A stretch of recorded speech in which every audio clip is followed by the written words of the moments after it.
Stephen Lyles from Miami, Florida. Native, born and raised here. Grandmother's Jamaican, father's American. So I got a cross breed of cultures, of understanding from the mental state to food, to cultures, to how you dress, to how you carry yourself, manners and things of that nature. Discovered it. I don't think I discovered it at a young age. I think I just knew it was there. As a young kid, like every other kid, you smell food, mom's cooking, grandma's cooking, food is amazing, Food usually brings everybody home, everyone to the table. For my family, we didn't do the table, it was more so the living room or, on the floor. It was the laughter, the sharing. So at a young age, I got it to where I felt it, I just didn't know what it was yet. But I definitely knew that food had an impact on me because I knew eating something gave me a feeling, that nothing else necessarily gave me. My grandmother, she really just brought life to food. She pretty much brought something that was simple and, straightforward. She put it on the table and, like most parents around that time or grandparents around that time, it wasn't necessarily about taste. It was more so about survival and making sure that everybody ate. But my grandmother definitely did that for me. She opened me into a world where I didn't know existed. Being able to speak without speaking was a powerful thing. I actually started off as a dishwasher. I hop in Denny's, bounce back and forth, and I just knew that I wanted something more. Not just a job, not just a 9 to 5, and not something that just got me by. But it was amazing to see, anybody from a dishwasher, you can go from a dishwasher to a chef. And it's just about the work ethic and how much time you put into it. So yeah, I started as a dishwasher. From there, became a cook. Then put myself through school at the Cordon Bleu. It's around like 2015, 2016. Around this time, a lot of changes are going on with the family. Grandmother had just passed. But at that same time, I was pretty much finding my voice, with food. I didn't completely know who I was, but it was a comfort zone. So around that time, I started, spreading my wings. From there, I was going to school, and then I also was working under Michelle Bernstein in the kitchen on the beach. And there we were actually under 7 chefs. Intense, creative. To be honest, if you took them out of the kitchen, they were madmen. Once I got that exposure, it was cool to go from school and, have the basics, and I got the techniques, and then I went back to the kitchen and I got to practice those techniques, but then at the same time kind of throw them away or sharpen it or, take it to another level. So I pretty much was just 24/7 in the kitchen, whether it be at school or it be, I was working at my 9 to 5. So after graduating and hopping around, I went to Brazil, which was awesome. It was beautiful. It exposed me to different walks of people, culture, understanding food, understanding what food can really be. As I was saying, here in America, you got the techniques, but you have all the fancy equipment and sous vide machines. And it's cool, but it kind of takes away from the feeling of what food, in essence, used to do, and it used to bring people together. So being in Brazil, it was one-on-one with food, very handsy. Whatever I was cooking, I killed.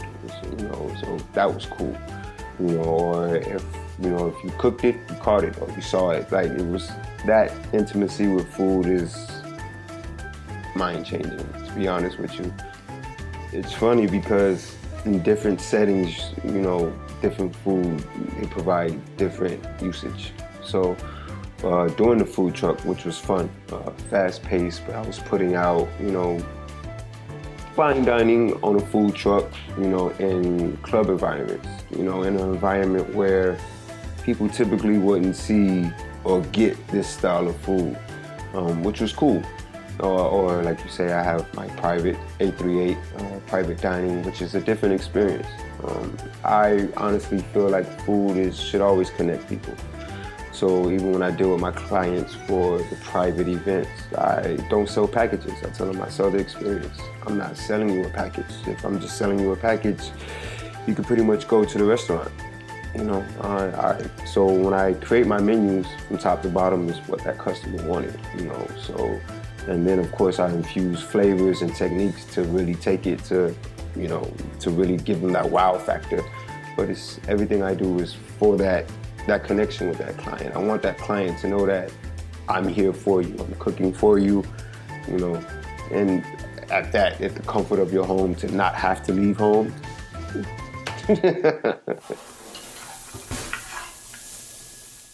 838, I kept seeing the numbers. And before this time, I wasn't necessarily into numbers, the meetings so I was like, I keep seeing this number. Like, it has to mean something. So I actually looked it up, and they were angel numbers. And these angel numbers align with, at this point for me, transition, being humble, and a lot of adversity that I was dealing with, I was also overcoming. So it was almost as a reinsurance that this is it. And 838 says so much, but so little. And it speaks for me. 838, I'm a chef that I don't say much, but you feel me. You see me when you feel me. I can walk into a room and my energy is positive and it's full, and that's how I portray my food, and that's what 838 is. We come and we're putting love into your food. We're not just taking money or just, taking a plate or just rushing you through a service. No, I want you to feel the service. I want you to understand why, I put this on your plate, or understand, it took these many hours, because I really want you to get that full umami, throughout your palate. Food is no different from painting. Once again, music, you can make people feel off of certain things, and food definitely does. It does something to the soul. So 838 is that. It's soulful, it's family, it brings everybody together, but at the same time it can uplift you. So if you want to, go the fine dining route, we can uplift it to that. But it's a complete circle, almost for me. 838 is a complete circle. It's everything you can want it to be.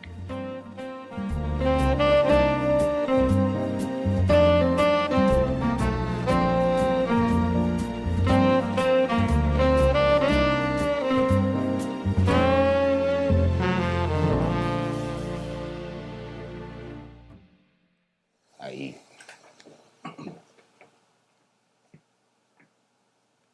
Good. He don't even see himself. Like tricks, bro. Now you're gonna be concentrating on yourself. Okay, so All right, my name is. what's your name? Take two. Yeah. I didn't even. That was not even. Hey, do me a favor, stop recording. Yeah, that was fun. You got it. I think you I bought it up. You all, Thank you, man. One thing that I kind of it was iffy. What's that? We could play with it. So.